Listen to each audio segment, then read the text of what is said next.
ഇപ്പോൾ ഒരു പ്രധാനപ്പെട്ട വാർത്ത വരുന്നത് പീച്ചി സ്റ്റേഷനിലെ മർദ്ദനവുമായി ബന്ധപ്പെട്ട് SHO PM രതീഷിന് സസ്പെൻഷൻ എന്നുള്ള വളരെ പ്രധാനപ്പെട്ട വാർത്ത വരികയാണ്. ദക്ഷിണമേഖല IG-യുടെ നടപടി, അതിന്റെ വിശദാംശങ്ങളാണ് ഇപ്പോൾ പുറത്തു വരുന്നത്.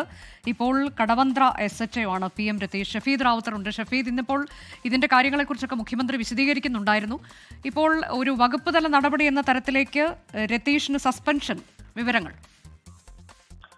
അനുജ, ഇന്ന് നിയമസഭയിലടക്കം മുഖ്യമന്ത്രി ഈ പോലീസ് മർദ്ദനത്തെക്കുറിച്ച് അടിയന്തര പ്രമേയത്തിൽ മറുപടി പറയുമ്പോൾ പീച്ചി സംഭവത്തെക്കുറിച്ച് കാര്യമായി പറഞ്ഞിരുന്നില്ല. ഏതായാലും ഈ വിഷയത്തിൽ പീച്ചി മർദ്ദനവുമായി ബന്ധപ്പെട്ട അന്ന് അവിടുത്തെ SIയും ഇപ്പോൾ കേരളത്തിലെ ഏറ്റവും പ്രധാനപ്പെട്ട പോലീസ് സ്റ്റേഷനായ കടവന്ത്ര പോലീസ് സ്റ്റേഷനിലെ SHOയുമായിട്ടുള്ള PM രതീഷിനെതിരെ നടപടിയെടുത്തു എന്നുള്ളതാണ് ഏറ്റവും പ്രധാനപ്പെട്ട വിവരം. ദക്ഷിണമേഖല IG ആയിട്ടുള്ള ശ്യാം സുന്ദറാണ് ഇത് സംബന്ധിച്ച നടപടിയെടുത്തത്. നേരത്തെ ഇതുമായി ബന്ധപ്പെട്ട ഉത്തരമേഖല IG ദക്ഷിണമേഖല IGക്ക് ഒരു റിപ്പോർട്ട് നൽകിയിരുന്നു. എന്നാൽ ആ റിപ്പോർട്ടിൽ നടപടിയെടുത്തില്ല എന്നുള്ളത് വലിയ വാർത്തയാകുന്ന സാഹചര്യവും ഉണ്ടായിരുന്നു.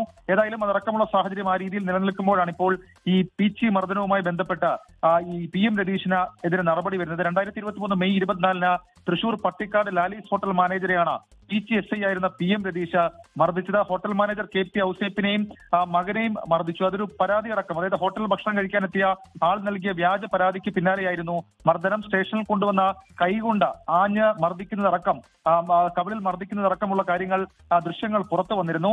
സംഭവത്തിൽ പരാതി നൽകാൻ ഔസേപ്പും ഡ്രൈവറും പോലീസ് സ്റ്റേഷനിൽ എത്തിയിരുന്നു. അപ്പോഴാണ് ഈ ചുമര് ചാരി നിർത്തി മർദ്ദനം ഉണ്ടായത്. മാത്രമല്ല SI ഫ്ലാസ്ക് കൊണ്ട് തല്ലാൻ ശ്രമിച്ചെന്നും ശേഷം മുഖത്തടിച്ചു എന്നുമായിരുന്നു ഇതിൽ പരാതിയായി പിന്നീട് വരികയും ചെയ്തു. ഇതിന്റെ വിവരാവകാശ നിയമപ്രകാരം ഇതിന്റെ CCTV ദൃശ്യം ഉൾപ്പെടെയുള്ള കാര്യങ്ങൾ പുറത്തു വരികയും ചെയ്തിരുന്നു. എന്നാൽ ആ വിഷയത്തിൽ ഈ പിന്നീട് അദ്ദേഹത്തിന് ഈ ആരോപണ വിധേയനായിട്ടുള്ള അന്നത്തെ SI PM രതീഷ് പിന്നീട് സ്ഥാനക്കയറ്റം കിട്ടുകയും കടവന്ത്ര സ്റ്റേഷനിലേക്ക് SHO ആയി നിയമിക്കുകയും ചെയ്തു. അവിടെ ഉണ്ടായിരുന്നപ്പോൾ പോലും ഏതെങ്കിലും തരത്തിൽ ദക്ഷിണ മേഖല IG-യുടെ ഓഫീസിൽ ഇതുമായി ബന്ധപ്പെട്ട അന്വേഷണ റിപ്പോർട്ട് ഏതാണ്ട് 7 മാസത്തോളം കെട്ടിക്കിടക്കുകയായിരുന്നു. ഒടുവിലാണ് ഈ പുതിയ വിവാദങ്ങളുടെ, പോലീസിനെതിരെയുള്ള പുതിയ വിവാദങ്ങളുടെ പശ്ചാത്തലത്തിൽ ഈ പീച്ചി സംഭവവും വാർത്തയാവുകയും പിന്നീട് ഇപ്പോൾ അതിലൊരു വകുപ്പ് തല അന്വേഷണം അടക്കമുള്ള കാര്യങ്ങൾ വേഗം പൊടിതട്ടിയെടുക്കുകയും ചെയ്യുന്നത്. സംസ്ഥാന പോലീസ് മേധാവി തന്നെ ഈ വിഷയത്തിൽ ഫയൽ എത്രയും പെട്ടെന്ന് പരിശോധിച്ച് നടപടിയിലേക്ക് കടക്കാൻ പോലീസ് ആസ്ഥാനത്ത് നിർദ്ദേശം നൽകിയിരുന്നു. അതിനൊക്കെ പിന്നാലെയാണ് ഇപ്പോൾ ഇങ്ങനെ ഒരു നടപടി PM രതീഷിനെതിരെ ഉണ്ടായിരിക്കുന്നത്. നിലവിൽ ഇപ്പോൾ അതൊരു ടെർമിനേഷൻ നടപടിയിലേക്ക് ഒരു പക്ഷേ കാര്യങ്ങൾ പോകാനുള്ള സാധ്യതയും തള്ളിക്കളയാൻ കഴിയില്ല. കാരണം കാണിക്കൽ നോട്ടീസ് വീണ്ടും PM രതീഷിന് നൽകിയിരുന്നു. ഇതിന്റെ കൂടി അടിസ്ഥാനത്തിലായിരിക്കും തുടർ നടപടികൾ ഉണ്ടാവുക. അതായത് ഇപ്പോൾ ഒരു സസ്പെൻഷൻ എന്നുള്ള അതിൽ അപ്പുറത്തേക്കുള്ള നടപടിക്കുള്ള സാധ്യതയുണ്ട് എന്ന് തന്നെയാണ് നമ്മൾ മനസ്സിലാക്കേണ്ടത്, അല്ലേ?